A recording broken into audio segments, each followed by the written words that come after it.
President George H.W. Bush believed in societal transformation. And he knew that each person possesses the unique potential to contribute to that transformation, to serve as points of light, as beacons of hope, spreading out like stars, strengthening communities around the world. President Bush understood that being a point of light means choosing what's right over what's convenient, embracing hope rather than fear, and giving back to others. He believed that in every community there is a social fabric that knits people together. It serves as a safety net to meet basic needs to respond in times of disaster. With the challenges our world faces today, from divisiveness to a loneliness epidemic and more, service and civic engagement can be a uniting force for good. This kind of engagement transforms lives, including the lives of those taking action. And it begins with the simplest of acts. In your own community, with diverse voices and perspectives uniting toward a common goal. And engagement means more than merely volunteering your time. Today, the strength of civic health in a community means making our voices heard, showing up at the polls, and helping others do the same. Giving generously to causes we care about, and putting people at the center of change. Authentic transformation takes place when we choose to follow President Bush's vision of becoming a point of light, shining our influence to bring unity where there is division. Promise where resources and opportunities are needed, and healing where suffering resides. These are challenging times, and sometimes the simplest of acts, compassion and service, can put transformation into motion. Outreach to neighbors and residents from all walks of life can reveal the better angels of our nature and bring the promise of a brighter future, one point of light at a time. Good evening. Hello. Hi, Jackie. Mike. I'd like to see everybody. Good evening.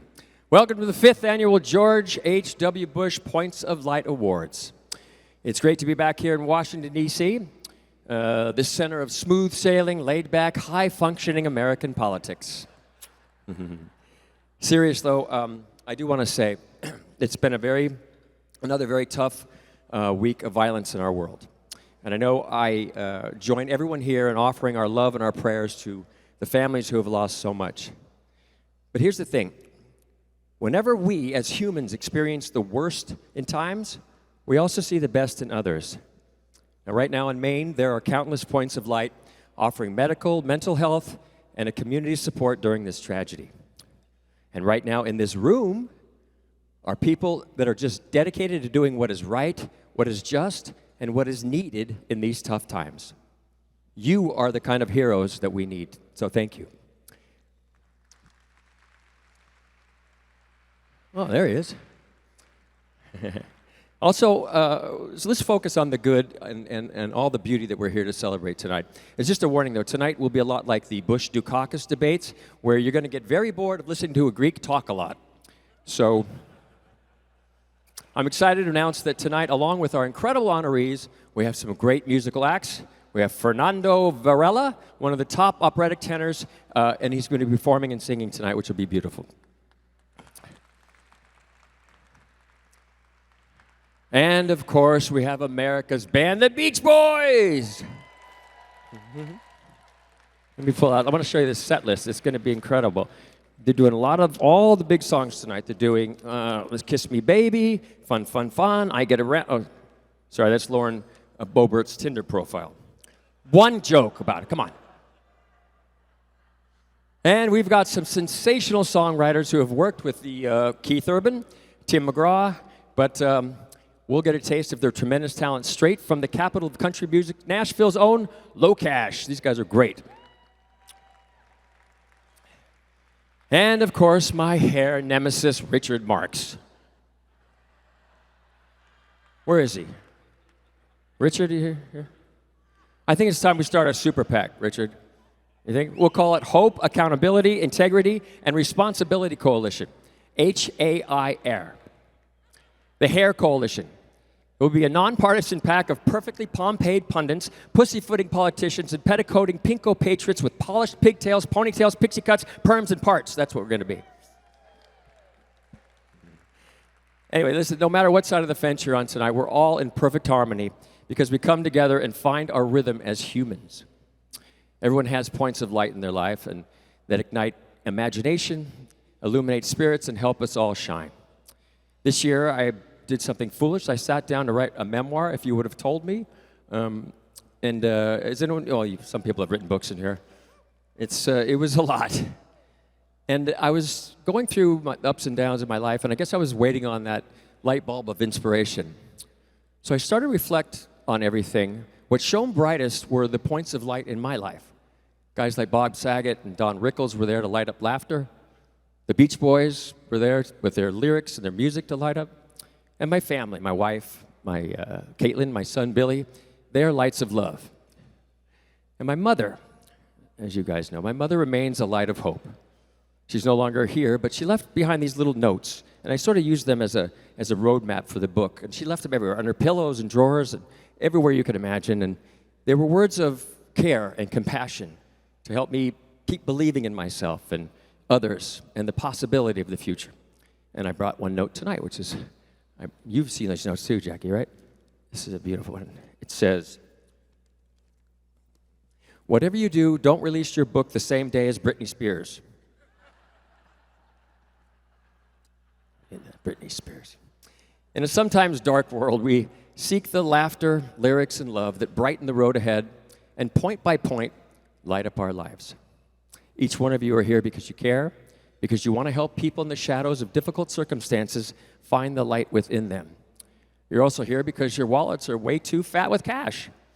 And like I always say, philanthropy is the Ozempic for your overweight wallets. So, this evening, we come together to celebrate something very special. The enduring legacy of an unwavering dedication to service and volunteerism, amplified by President George H. Bush.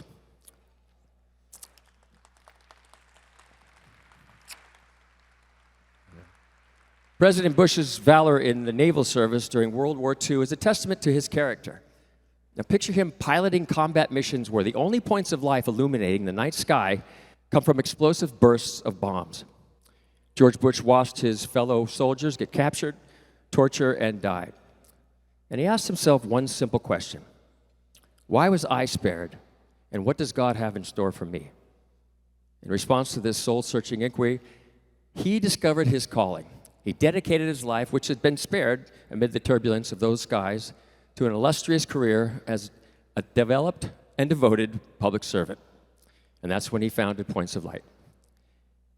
I looked him up. I found all these great, simple things that he said, just very applicable things to your life. But this is one of my favorites. He said, the solution to each problem that confronts us begins with an individual who steps forward and says, I can help. I can help is a transformative statement. We can transform the lives of those experiencing economical hardship, children in need, brave individuals overcoming disabilities, and the elderly needing a helping hand, like last week when Mike Love ran out of Metamucil. Luckily, we're in D.C. We just go right to the White House. There's an infinite supply of right there. At this point, Biden is more Metamucil than man, but I'm kidding. I'm 60. I just turned 60. I had enough of my own to loan it to him. That joke's going to cost me. Hi, Joaquin. Each of our honorees embodies 3 tenets of Points of Light mission: inspire, equip, mobilize. Now, before I introduce the amazing son of a great man, I have to reflect on another amazing son of a great man, my son Billy. My wife and I, we try to make sure that he learns the importance of charity. Like, for instance, since he's been 3 years old, Billy has been going to undeserved communities to promote potty training, which is good. He's been raising money to find a cure for cooties. He's been out campaigning to fund the Paw Patrol. My son was, and I'm sure you guys did with this, he's born with a blessed life. And so it's doubly important to us that we raise him understanding that so many children aren't as lucky as he is. In fact, that's why I remind Billy at bedtime that most fathers, they don't have great hair like his does. maybe Richard Mark's kids, okay? So all joking aside, it is my wish that Billy invests in the issues that matter to our family and finds his own causes to believe in. And that one day, he'll be coming up on the stage like this next gentleman, carrying on a tradition, caring, passed down from generation to generation. I hope I'll be around to see it, but if not, I'll be looking down from above, just like Neil's dad doing tonight. And he'll feel me with every step of the way. To kick off our celebration, we welcome the board chairman of Points of Light, Neil Bush.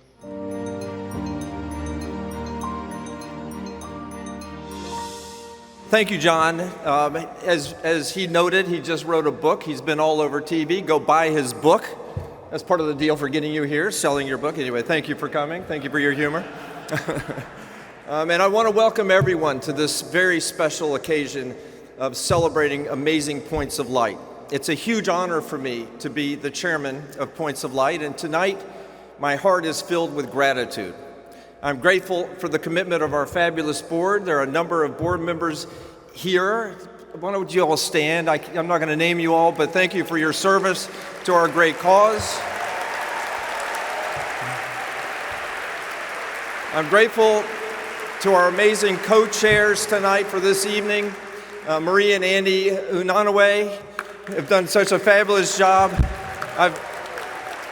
Over the last couple of days, I've met more people from California and Florida, from all over the place, who've come because of Andy and Marie twisting arms and having them show up, and we're very grateful for all you've done. And Alan Fleshman and Daphne Tapiro, thank you for being being co-chairs of this event too. Thank you for all you've done to make this such a special occasion.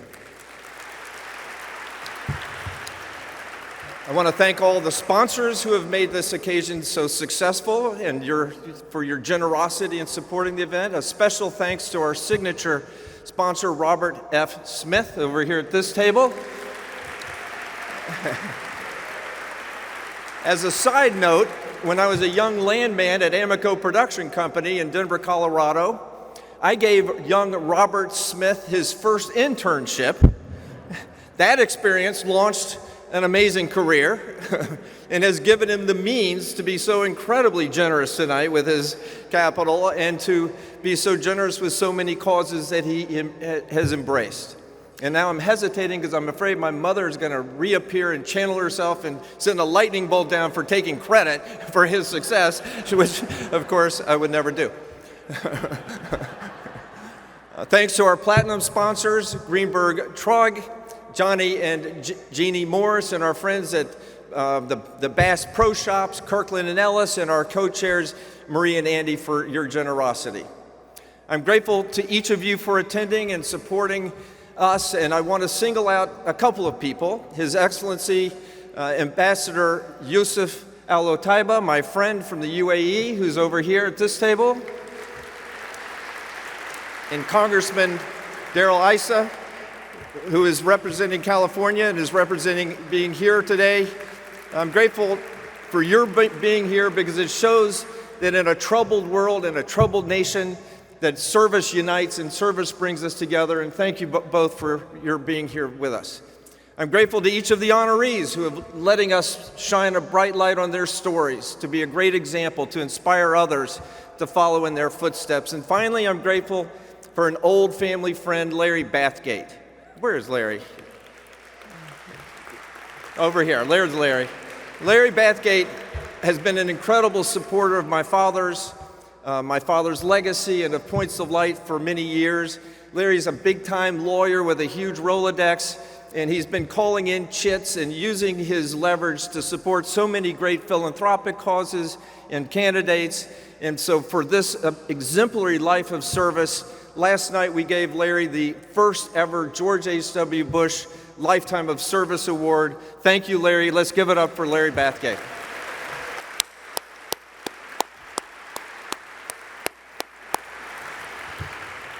My father founded Points of Light knowing that Washington could not solve all of our most intractable problems, that individual Points of Light working with nonprofits all across the country were changing lives and building stronger, more resilient communities. But he also understood that there is a role for government in building capacity for services, and was the first to institutionalize a presidential legacy of national service that has continued for 3 decades. He founded the White House Office of National Service, headed by our board member Greg Petersmeyer, who's sitting over there, and in 1990 signed the National Service Act. In 1993, President Clinton continued to champion this work by signing the National and Community Service Trust Act, which initiated the founding of AmeriCorps. Earlier today, AmeriCorps celebrated its 30th anniversary at the Clinton Library. The agency continues serving 36,000 communities around the country. Brother George, in 2003, founded the President's Volunteer Service Award to recognize the important role of volunteers in America. Every president since then has continued this award in their administrations. And in 2009, President Obama signed the Serve America Act, expanding AmeriCorps and adding new service opportunities for all Americans. Today, Presidents Clinton, Bush, and Obama serve as honorary co-chairs for this event. Each had a special relationship with Dad, showing that volunteerism and service unites us. I'm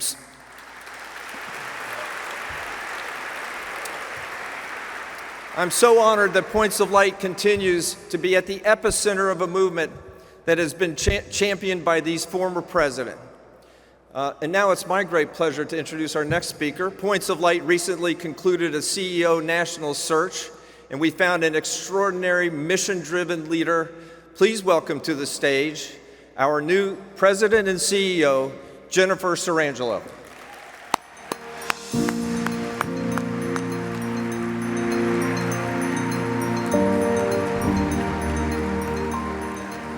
Well, good evening. Thank you, Neil, and good evening, everyone.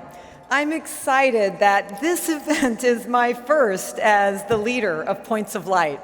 I echo Neil's appreciation of the volunteers who made tonight possible, our co-chairs, Alan and Daphne. Where are you? I see Maria and Andy here. Where's Alan and Daphne? There you are.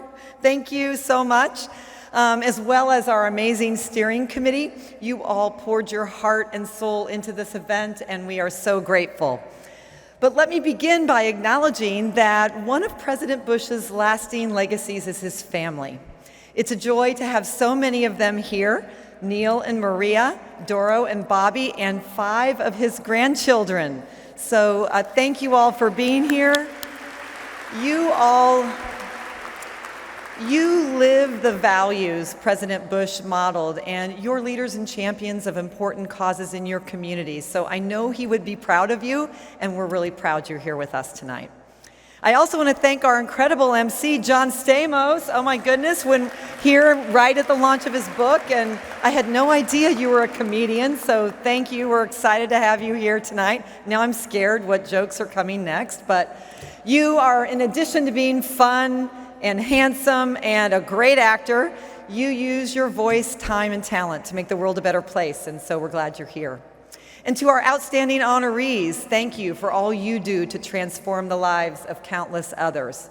Mike and Jacqueline Love, you have, I'm just going to give you all a love from here. You have integrated causes you care about, like education and the environment, into everything you do every day. Thank you. Robert Smith, I think you're over here. Your tenacious pursuit of expanding economic opportunity for vulnerable people and communities is game-changing stuff. You're disrupting generational cycles of inequity. We're proud, very proud to have you here tonight. And Condoleezza Rice, your career demonstrates that a life in public service is a noble path that can shape history. You're trailblazing and inspiring others to do the same. Rebecca and Kristen Taylor, where are you? I see you all, I saw your dress. You're a powerhouse duo that shows there is nothing that can't be overcome. Your selfless commitment to lessening the suffering of others is truly inspiring. You are all shining examples of changing the world by serving others. Before joining Points of Light 2 months ago, I spent 25 years leading at 2 national youth development organizations where We fostered a commitment to community service and civic engagement in millions of youth. However, I had become increasingly worried about the polarized and divided society that we were preparing the kids for. The lack of civil discourse, demonizing differences, dehumanizing those who are different than us, and violent rhetoric and actions. It felt really overwhelming. I knew I needed to do more. Then I found Points of Light. Known for our signature programs fostering volunteerism and civic engagement, Points of Light is poised to be the world's leading influencer of global civic health. We believe civic engagement and service to others is a pathway for healing democracy here and around the world by reducing polarization and mending our divides. Research clearly shows that when we build genuine relationships by serving alongside people who are different than us, our empathy increases, our biases are reduced, and civic engagement rises. The result is a stronger social fabric, individuals, nonprofits, and businesses more equipped to work together on problem solving and community change, ultimately strengthening civil society here and around the world. This is the culture-changing work that was envisioned by President Bush for Points of Light. And our work is needed now more than ever. I'm optimistic that in serving, we can build bridges that heal our divides and make progress. Alongside our dedicated board of directors and talented staff, this is the vision I'm here to lead. Points of Light will increase our impact so that everyone has opportunities to serve, solve society's toughest problems, and ultimately change our culture and improve our civic health. But we can't do it alone. President Bush said, "We are all individual points of light." It is the combined impact of each of us that will continue to brighten the world even in the darkest times and darkest circumstances. If you share our aspirations for service as a pathway to global civic health, please join us. We'd love to have you as a partner, friend, or advocate, and to be a light that illuminates the future. Thank you.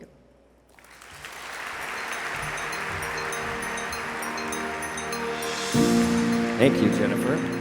I have some books, half price for you backstage if you'd want to. I signed them.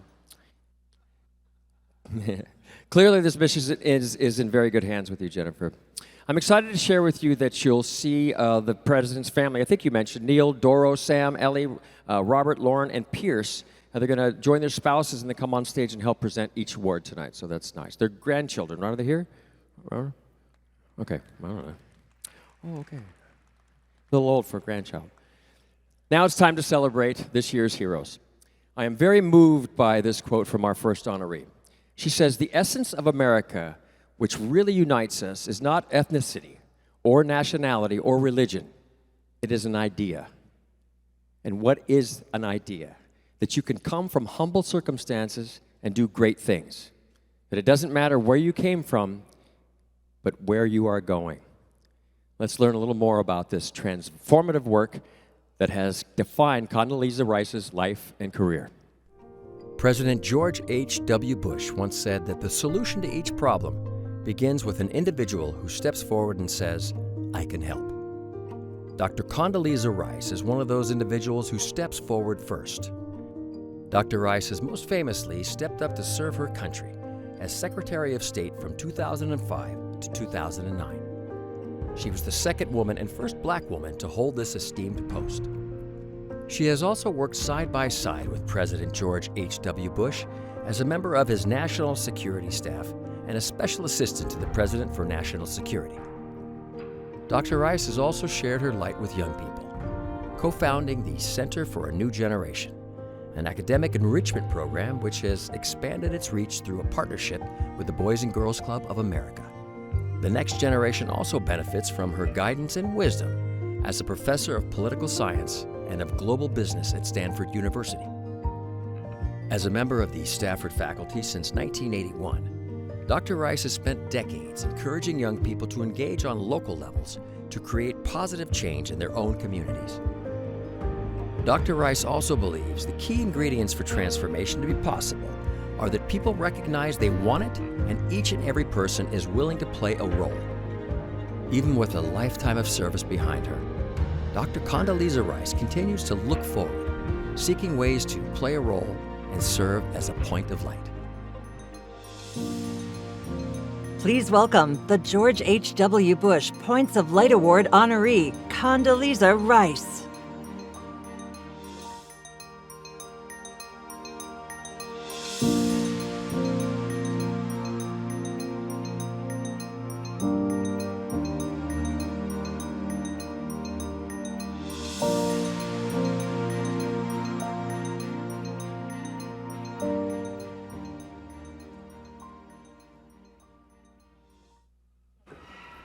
Well, thank you.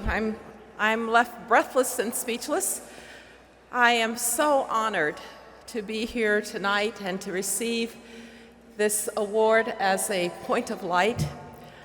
I'm honored because this is an idea that has taken off not just in our country but across the world, that those individual points of light can become one great shining sun for humanity.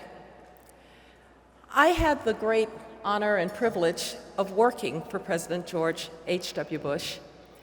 And as the Bush family will tell you, when you worked for George H.W. Bush, you also worked for Mrs. Barbara Bush. It was a wonderful time in my life. I was a young 34-year-old professor from Stanford who was just fortunate enough to end up as the White House Soviet specialist at the end of the Cold War. And to watch George H.W. Bush, a transformative president, lead the world through those extraordinary events that liberated Eastern Europe, unified Germany, collapsed the Soviet Union. And he did it with dignity and with honor, and with a sense of humility that was truly extraordinary. I just have to tell one story from that time. On the day that the Berlin Wall fell, we all rushed to the Oval Office and we said, "Mr. President, you have got to go to Berlin. You have to go for Truman and Kennedy and Reagan." And he said, "What would I do? Dance on the wall?" He said, "This is a German moment, not an American one." At his funeral, I encountered Chancellor Angela Merkel, who had come from Germany to be there. I said, "Chancellor, you honor us with your presence." She said, "Without him, my country would not have unified." That was the extraordinary impact that he had on this world through diplomacy and high politics. But as extraordinary as that was, his impact in so many other ways was perhaps more extraordinary, and none more extraordinary than those 1,000 points of light that he pointed to and that we celebrate tonight. What made George H.W. Bush such a great president was that he had all of the characteristics that you would want: integrity and honor and intelligence and hard-working ability to make the impossible seem inevitable in retrospect. But he also understood the essence of America. And for him, the essence of America was our individualism. We defended our rights like nobody else, but we are also the most communitarian people on the face of the earth. In 1835, when the French philosopher Alexis de Tocqueville came to the United States, he wanted to understand these Americans. And he said that one thing that was a bit puzzling for him was what he called these voluntary associations, in which they seemed to just organize themselves to try to do good. It's that spirit of voluntarism, it's that spirit of just trying to do good that is really the essence of America and what has made this country great. President George H.W. Bush called them points of light. De Tocqueville called them those voluntary associations. But we know that they mean the same thing. And not just here, but now across the world, people have come to understand that governments can do a lot, but they can't bring compassion. They can't bring hope. They can't bring that special touch to those who may be hurting or in need. That is the role of the individual point of light. And I'm so grateful that President George H.W. Bush set our country and the world on this path. It is indeed the light at the end of the tunnel for humanity, led one step at a time by each point of light. Thank you very much.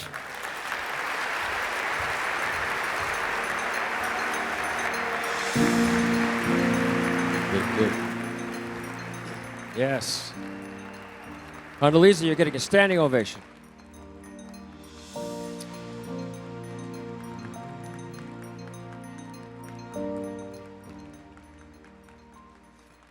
Remember, Mike and Jackie, we were having lunch at the White House, and we ran into Miss Rice, and it was so great.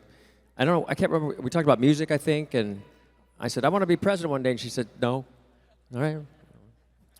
Our next two honorees have taken extraordinary circumstances and unexpected hardships and focused on supporting others facing tough times. Rebecca has chronic pancreatitis. Now, as a child, she was granted a wish, and it could have been anything. It could have been a trip to Disney World with a celebrity or something. Instead, she chose to help others through volunteerism and fundraising and founded Rebecca's Wish. With a devoted family behind her all the way, her selfless wish was to hope for other young people struggling through the same thing that she was going through in the toughest times in their life. I am in total awe of their passionate advocacy, and everything that they care about is others. So let's see how Rebecca's Wish got started and get to know these two compassionate, changing agents that we learn what transformation means to them. Sometimes our most powerful light shines through during times of immense hardship and adversity. That's the story of Rebecca and Kristen Taylor. At the age of 7, Rebecca was diagnosed with chronic pancreatitis. After 1,500 days in the hospital, 140 surgeries and 7.5 organs removed, Rebecca was all too acquainted with pain.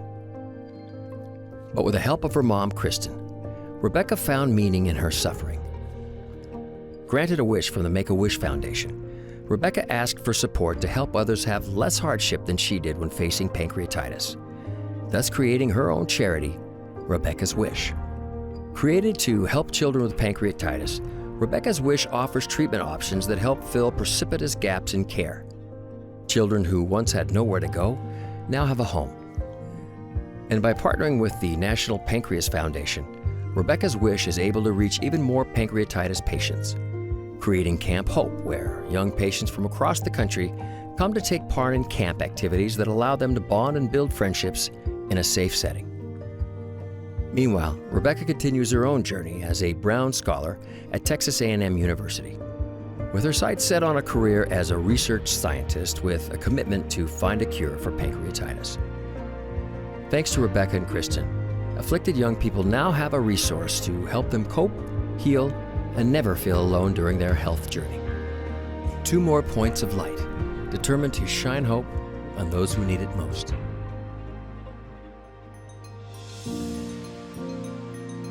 Please welcome the George H.W. Bush Points of Light Award honoree, Rebecca and Kristen Taylor.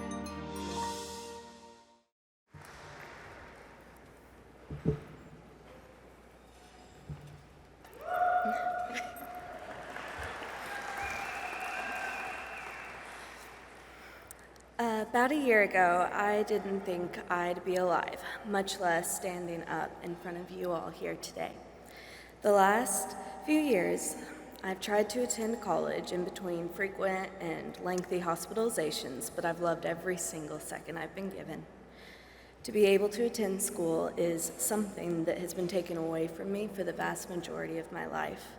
And going to school gives me some sense of normalcy in my life, and it's a gift to be with friends, to be learning. And every time I have a relapse, I try putting aside my increasing pain until it becomes too much for me to handle, and the inevitable hospitalization happens once again. Part of my disease path means that I miss out on that normal life, things that everybody gets to take for granted. Being able to get dressed in the morning or to go to class, hanging out with friends on a weekend, being able to eat and walk without pain. I will never be able to reverse any of my diseases, to regrow my missing organs, or to have a single moment where I'm not in pain. But I do know that my life isn't over, and I know that many other children out there think that theirs is, that their diagnosis means the end of all things that are good and beautiful. And out of everything that I've gone through, what breaks my heart the most is the thought of another child walking through the same hopeless path that I did, with the same excruciating pain and immense loss. I may not be the healthiest, smartest, or strongest person who's sitting in this room today, but I am blessed to know that I have purpose. And I pray that all of my suffering can one day be turned into a smile on another child's face as they realize that they're out of pain for the first time since they can remember. And that's why I do what I do, to have the patients who spend 3 hours on the phone with me, scared and afraid of what's coming next, to see the patients at camp get to experience being a kid for the first time in their short lives, to have the honor of knowing so many brave souls who have to fight every waking moment, not just to live, but to have a place in this world, to know that they can be greater than their disease. I want to thank you all for this incredible joy that the award has brought me, to show our beautiful patients that they too can make a difference and that they are worthy of a real and meaningful life. Thank you.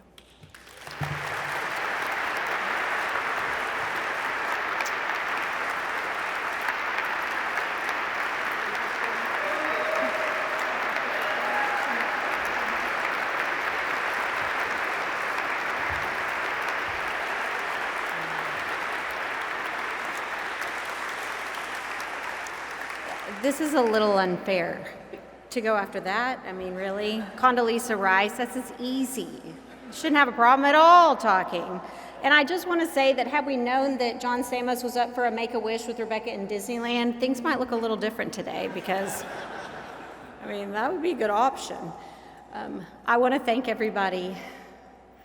I can't thank enough this honor today. I also do want to mention, I have my two beautiful boys and my husband right there at that table, and Rebecca's Wish has been a family effort. These sweet boys, Nicholas and Alexander, my husband Brian, they actually got to participate more when we were in the hospital with Rebecca of the care of the other children around us than any of us, because they would show up at the hospital with us and then go find all the foster children, all the children were left alone in the hospital, all of the Ronald McDonald House children that didn't have somebody else, and they went and served them relentlessly. And it's because they knew what suffering looked like from their sister, and they didn't want another child left alone. And they have been precious and wonderful through this, so I honor them today as well with this award, and I thank them.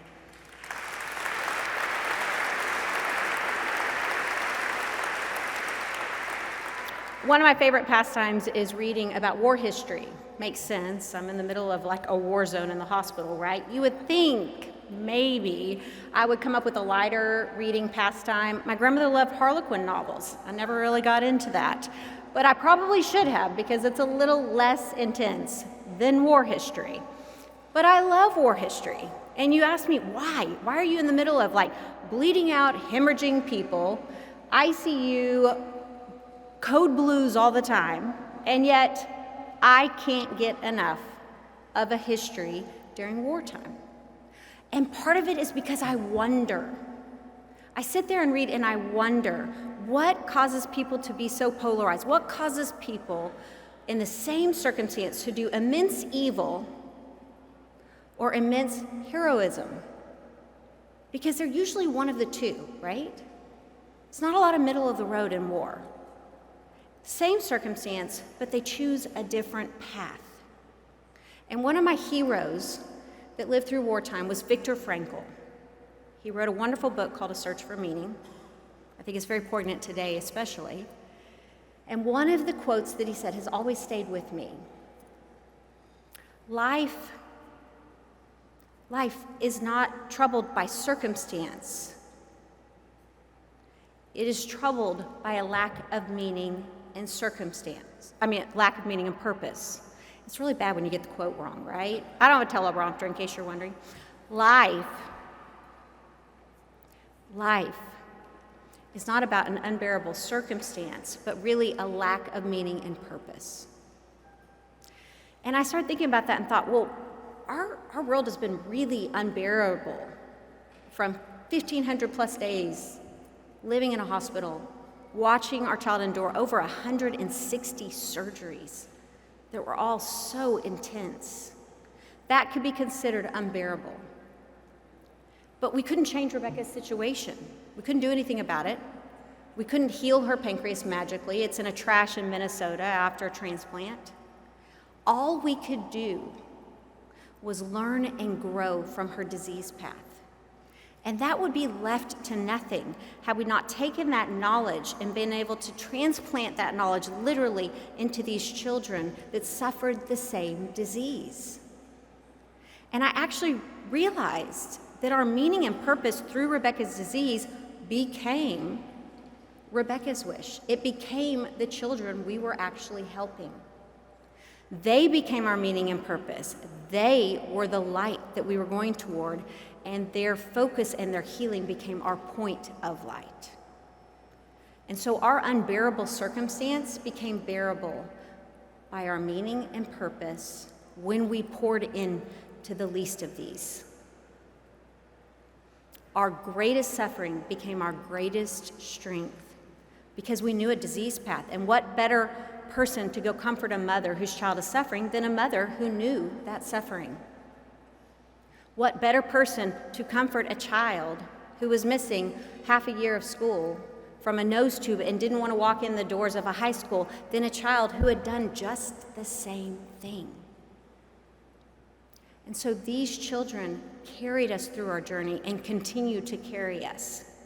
And while we like to be able to be celebrated today for actually giving service to them, it was their service that kept us going. We had a call last week of a child that was put on hospice. They didn't find out about pancreas help until it was too late, turned down for transplant. We had four children that came from multiple different states that called and said, we need help. We're not doing enough in this disease. We're not doing enough to solve this problem. But what I do know is the people that have rallied behind us are helping one at a time, and they become our points of light across the United States to help gather together. What a beautiful concept that this entire room is supporting.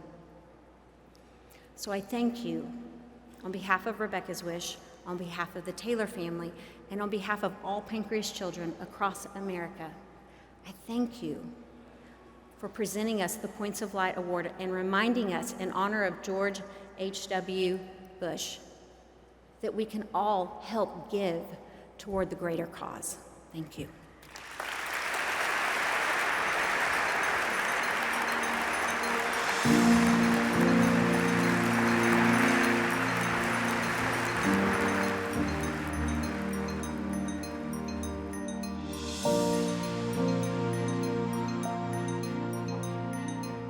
Thank you so much, Rebecca, Christine. I mean, I can't even, it's cool that you did all that stuff for the charity, but Disneyland, Disney World. You know what? I'm performing there the first week of December. I'm doing the candlelight procession. It's a beautiful thing where the choir, everybody sings. And would you guys be my guest? Can you guys come to Disney World with me? You can bring one of the brothers. You pick out either one. And the curly-haired one's good. That'd be great. We have 2 more awards coming up, as well as performances of one of the most powerful, purest voices in opera and classical music today, Fernando Varela.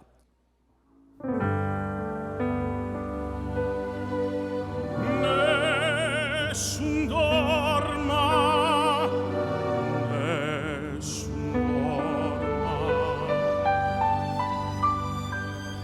tu buria principessa nella tua fredda stanza, guardi le stelle che tremano d'amore e di speranza. Ma il mio mistero è chiuso in me, il nome mio nessun saprà. No, no, sulla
Wow. Man, that was so great. You need a drummer? I do. Wow, Fernando, that was phenomenal. You sing as beautifully as I imagine my hair would sing. Not that my hair doesn't sing, it just doesn't need to. Right? How you guys doing? Good? Band guys. Our next honoree is the living embodiment of transformation. Philanthropy has always been a top priority for Robert F. Smith.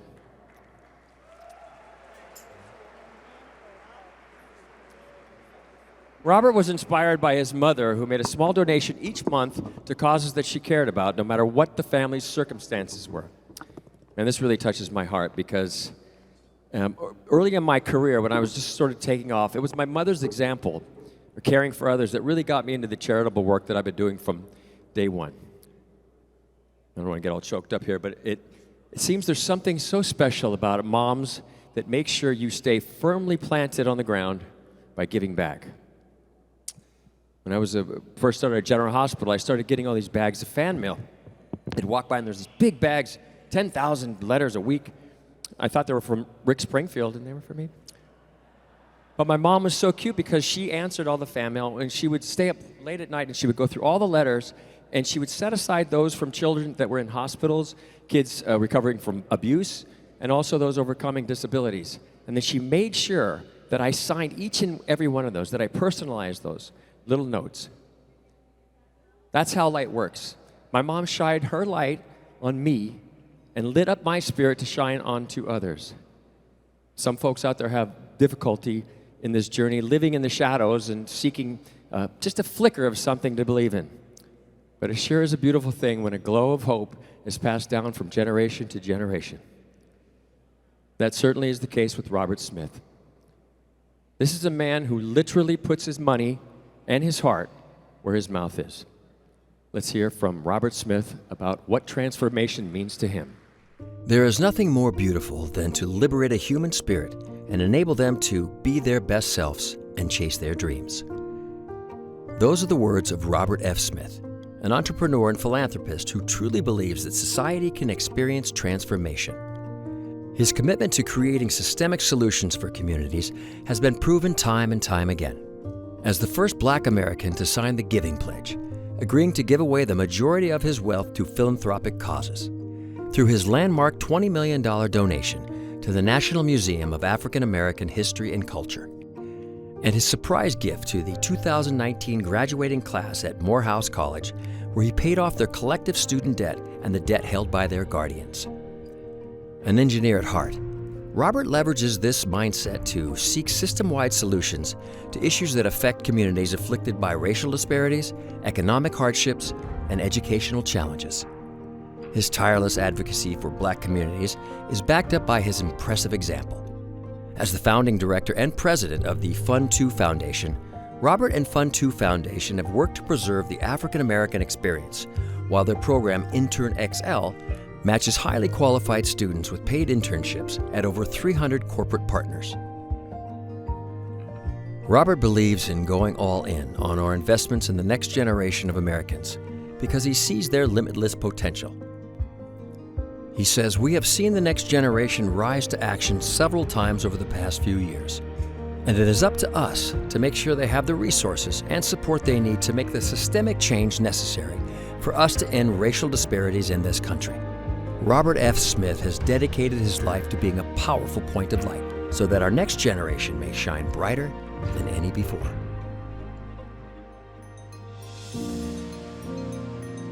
Please welcome the George H.W. Bush Points of Light Award honoree, Robert F. Smith. Well, thank you so much for that wonderful, warm, and humbling introduction.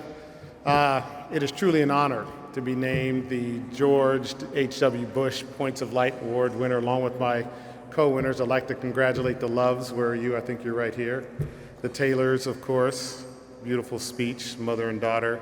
And Madam Secretary Rice, who I've long admired and who my father went to school with when they got their doctorate at Denver University. As I think about this award, and as I was coming here, I thought about what is a point of light. I grew up in Denver, Colorado, in what is described as the other America. It's an America where I actually felt loved every day. I lived in a beloved community where the people in our community cared about me and the children in our community. And yes, I have to say my mother was a great inspiration, and I want to give her a round of applause for all the work she did.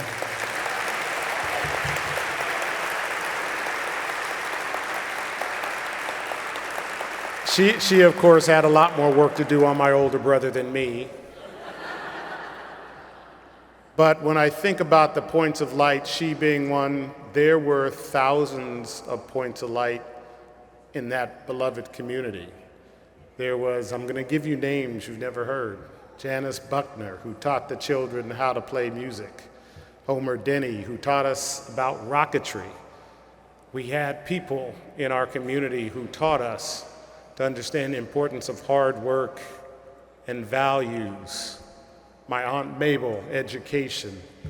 I think about these people every day, about what they contributed. They were the unsung heroes of the every day of our existence. They looked out for us when we came home from school to make sure that school ended at 3, but our parents didn't get out of work until 5. And there are these women who took us into their homes, who educated us, gave us nutritious snacks. The older children taught the younger children. And when I look at those women and those families, they were those points of light. They did it without celebration.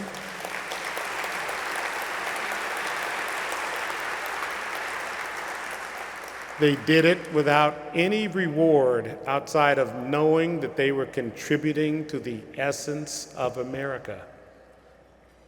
And the essence of America is a big heart. It is a strong community. It is a foundation of love and bound by education and opportunity. And the thing that I look at that I can be best at is to enable opportunity at scale. My life changed through 2 internships. One at a place called Bell Labs, and I see George laughing over there because, yeah, Neil was one of my other intern mentors, and one at a place called Amico Production Company with no other than Neil Bush. What did they do for me? They provided a window into a world that we would not have seen in my community. Business, commerce, everyone in my neighborhood, they were small business people. They were at the Pullman Porters Union.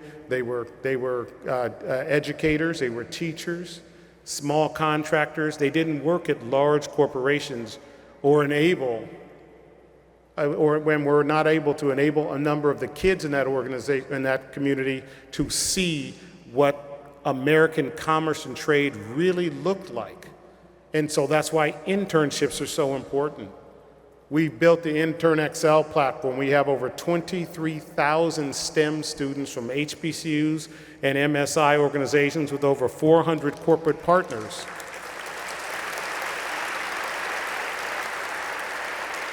As part of that initiative to enable the opening of the window of opportunity. Because when you do that, you bring down the barriers of lack of understanding of each other, and you also create optimism and hope. And ultimately, you create a stronger fabric for an American community. And so these points of light, there are people doing wonderful things, and I'm glad this is an organization that recognizes them.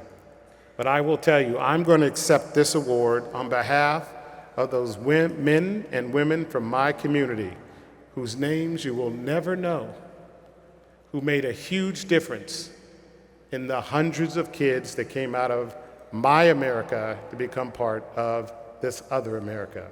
So I want to thank you all for this wonderful honor.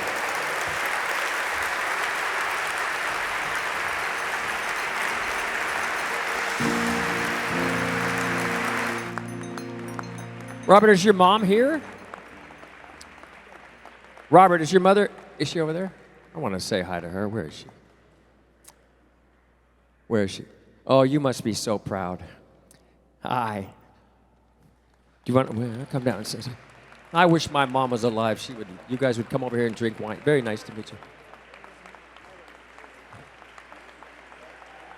Thank you.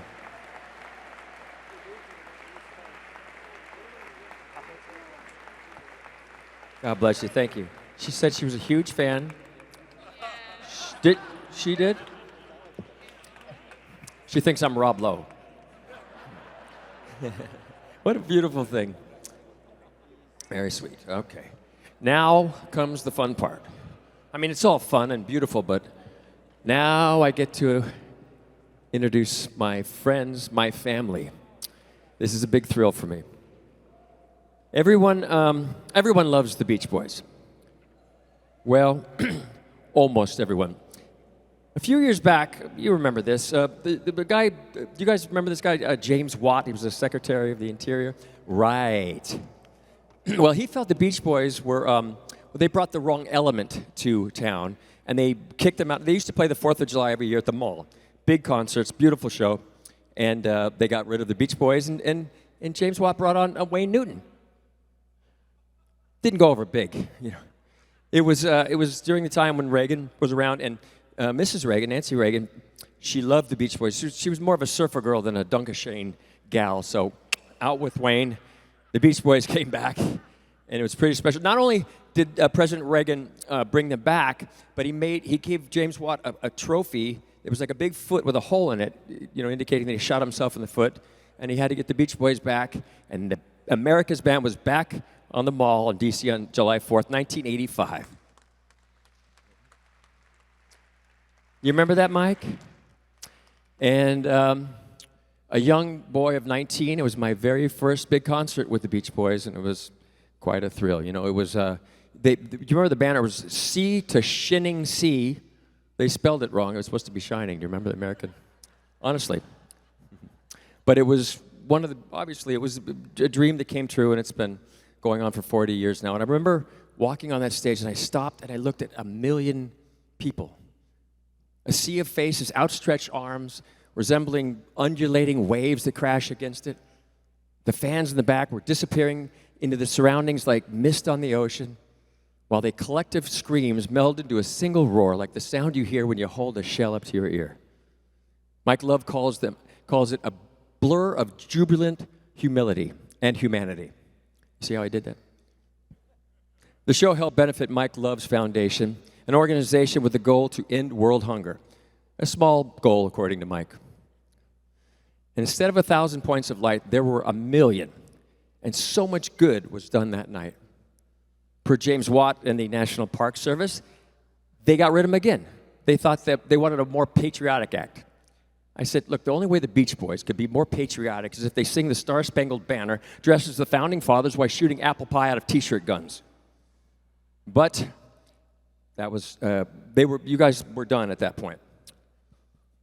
From those early days of the excitement of playing with this icon of rock and roll, the only thing that was eclipsed from my respect for you was your philanthropic heart and everything that you've done for the world. I knew we'd return to Washington one day, and I was hosting this PBS special in 2019. And I said, I'm bringing the Beach Boys back, and that's it. It was the Capitol 4th, and they made their triumphant return.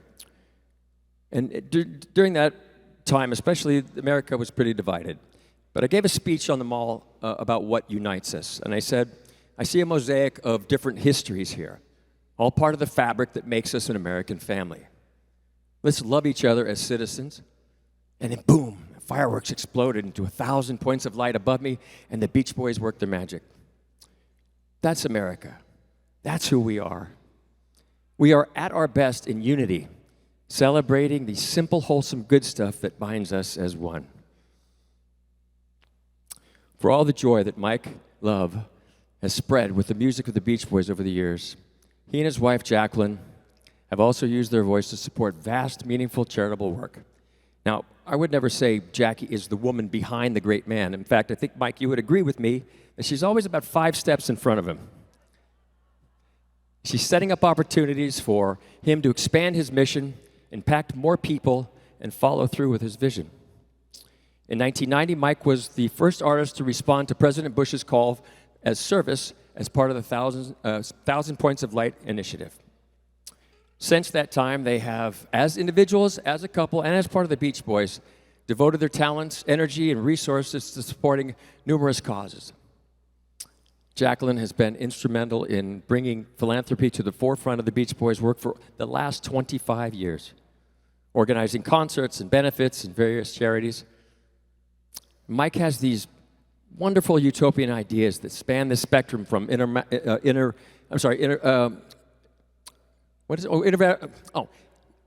goals that impress the planet to mass transcendentalation and initiatives that improve our souls. I'm sorry, they changed all this. But here's the deal. Mike and Jackie, I love you so very much. You've inspired me and my family every day to see more, to be more, to do more, to make the world a better place, and to keep those vibrations happening. From my heart, I love you so much, and it's such an honor to be here to honor you. And now let's hear what Mike and Jackie have to say in the video. For decades, Mike and Jacqueline Love have served as radiant points of light. In fact, under Mike Love's leadership, The Beach Boys were among the first to answer the call when the Points of Light Foundation was established, creating StarServe, a project that enlisted celebrities to inspire America's youth to serve their communities. Since then, Jacqueline and Mike have continued to honor President Bush's passion and belief in the value of service. Together, they've blended music and philanthropy as seamless as the harmonies the Beach Boys have been creating for over 60 years.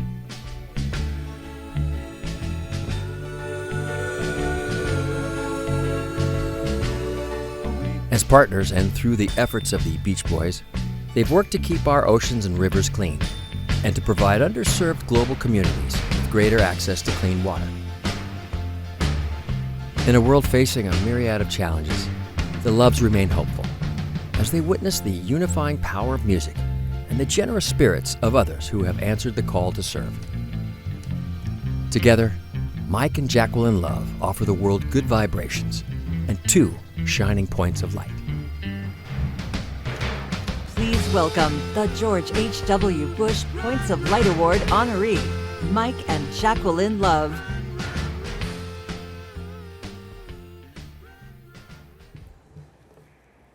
The Beach Boys are known for good vibrations, and we've always accentuated the positive in what we do.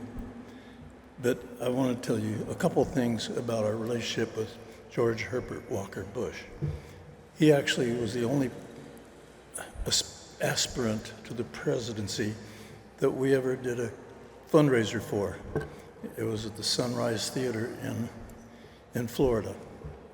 At any rate, John Stamos mentioned that time in Washington, D.C. where James Watt said our music wasn't, it attracted the wrong element. But George Herbert Walker Bush, as vice president, came right out and said, oh no, the Beach Boys are great. He supported us enormously. And there was a time when it was his birthday, and we did something at the White House, a charity fundraiser, and it was for the Special Olympics. But after that, we went to the Vice President's house, and it was kind of fun. We were teaching George Bush Barbara Ann, our song Barbara Ann, for the obvious reason. The other thing is, when we responded to the Points of Light, we did a thing called StarServe, Students Taking Action and Responsibility in Service. And he took the time to break away from the meeting with the generals, because he was working on doing that thing with Saddam Hussein and Kuwait and all that. But he took the time to come downstairs, and we did the launch of Points of Light Foundation's StarServe. And that was pretty phenomenal. We were to do 2 songs, but Barbara Bush asked us to do one more. And if you ever knew Barbara Bush, you didn't say no to her. And we did Barbara Ann. Okay. At any rate, what a legacy. What a legacy. We know a little bit about legacy. We've been doing what we do for 62 years now. And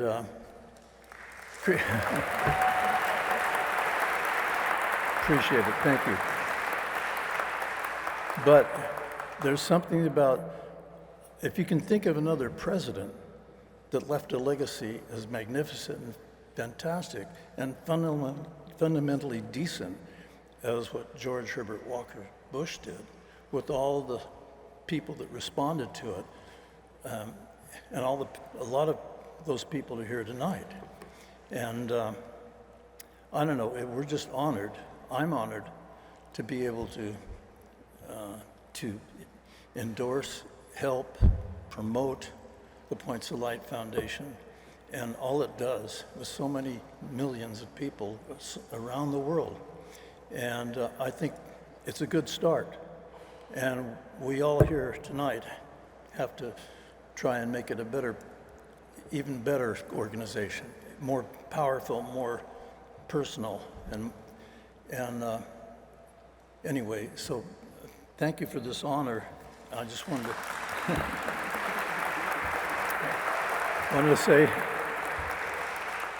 the Love family is here tonight, along with the Bush family, and you know, we're going to see. Well, I have 3 daughters here tonight and 3 sons here tonight, and anyway, and the biggest light in my life is right here. Her name is Jacqueline Pison Love. And she has done so much for education locally and for hospitals, and we've done so many things, and we continue to do things, because I've always felt that the real benefit to celebrity is when you can help other people. And my wife Jacqueline is one of those people who help so much. Thank you, my love. Literally. So, I know you know quite a bit about this man who I've been blessed to walk this life as my husband. I am truly a blessed woman. And it's in that gratitude of having love in my life, with my husband, my family, and being blessed by God to stand here with you today, being a part of something that's bigger than all of us. Giving collectively is bigger than all of us. I grew up in the city of Chicago, born to parents who truly loved each other. Now that, unto itself, is not a rare occurrence. But it was at a time in our country and in the world where biracial or interracial marriage was frowned upon. But I was blessed to be born to parents who were very, very, very brave, and their love triumphed over all the disdain, all the discomfort of something different, something unique. Their love, their courage to love, taught me that we are all of only one race, the human race.